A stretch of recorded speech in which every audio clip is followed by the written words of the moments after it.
एक तरफ तो केंद्र और प्रदेश सरकार किसानों को लेकर बड़े बड़े दावे करती है, लेकिन उत्तर प्रदेश में एक हिस्सा ऐसा भी है जहां 70 सालों से पानी नहीं आया और यहां के लोग पानी की एक बूंद के लिए भी तरसते हैं।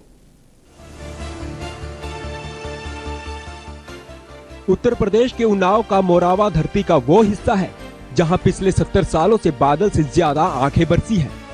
दुनिया की बेवफा से बेवफा महबूबाओं ने अपने आशिकों को इतना दगा न दिया होगा जितना सरकार ने मोरावा में उम्मीदों को दिया है।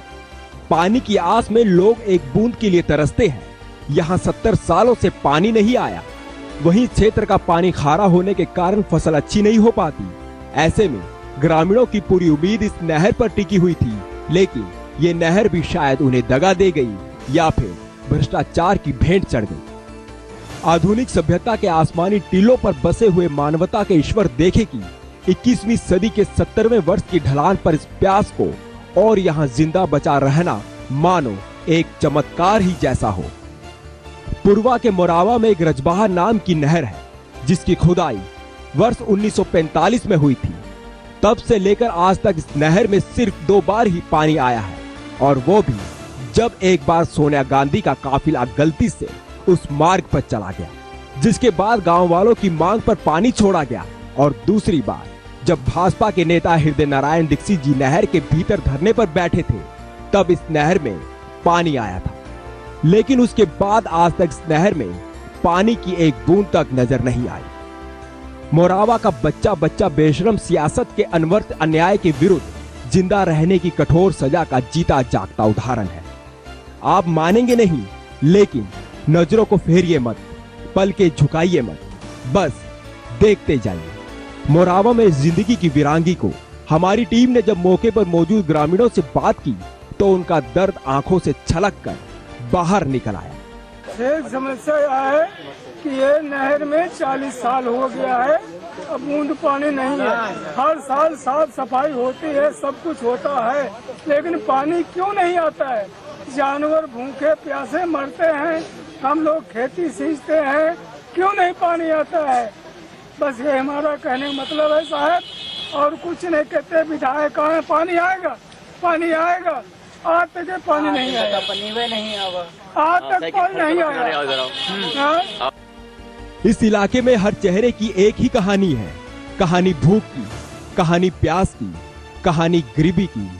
और प्यास की मजबूरी ऐसे लोग सिर्फ तरस के ही रह जाते हैं, क्योंकि प्यास जब गले पर चोट करती है तो आत्मा लोकतंत्र के मायने पूछने लगती है। समस्या ये है कि यहाँ का इस क्षेत्र का खारा पानी है, इससे फसल में बहुत ही नुकसान होता है। अगर ये नहर में पानी आ जाए तो किसानों को बहुत बड़ी सुविधा मिलेगी। ये समस्या है।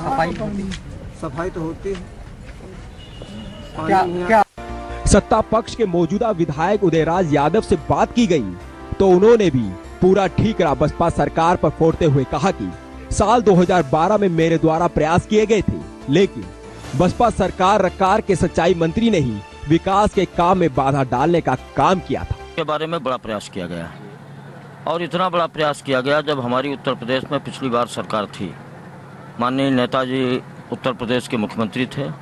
हमने 105 करोड़ रुपए की योजना स्वीकृत कराया था, जिसमें आसीवन ब्रांच, मोरावा रजबाहा और ये यहाँ से होकर के रायबरेली तक इसकी सफाई, मतलब इसको कायदे से चौड़ी होकर के इसका पूरा काम होना था। लेकिन दुर्भाग्य रहा कि 2012 में जैसे ही पैसा आया, स्वीकृति मिली, टेंडर भी नहीं हो पाया था कि उत्तर प्रदेश में सत्ता परिवर्तन हुआ। उत्तर प्रदेश में बहुजन समाज पार्टी की हुकूमत आई। बहुजन समाज पार्टी के जो उस समय के तत्कालीन सिंचाई मंत्री थे, मैं उनका नाम तो नहीं लेना चाहता हूँ, बड़े नेता हैं, उन्होंने वो काम बांदा के अपने रिश्तेदारों को दे करके केवल यहाँ लूट कराने का काम किया था। शायद इसके बारे में हमने दसियों विधानसभा क्वेश्चन उस समय किए थे, लेकिन उस पर कोई अमल नहीं किया गया उस सरकार के द्वारा। उधर समाजसेवी और बसपा प्रत्याशी अनिल सिंह ने बताया कि जब से वो पैदा हुए हैं तब से तो पानी नहीं आया, लेकिन पैसा जरूर आता है, जिसे सत्ता पक्ष के लोग नकारने का काम करते चले आ रहे हैं। लेकिन जनता का दुर्भाग्य है कि वो अभी उस स्थिति में ही है।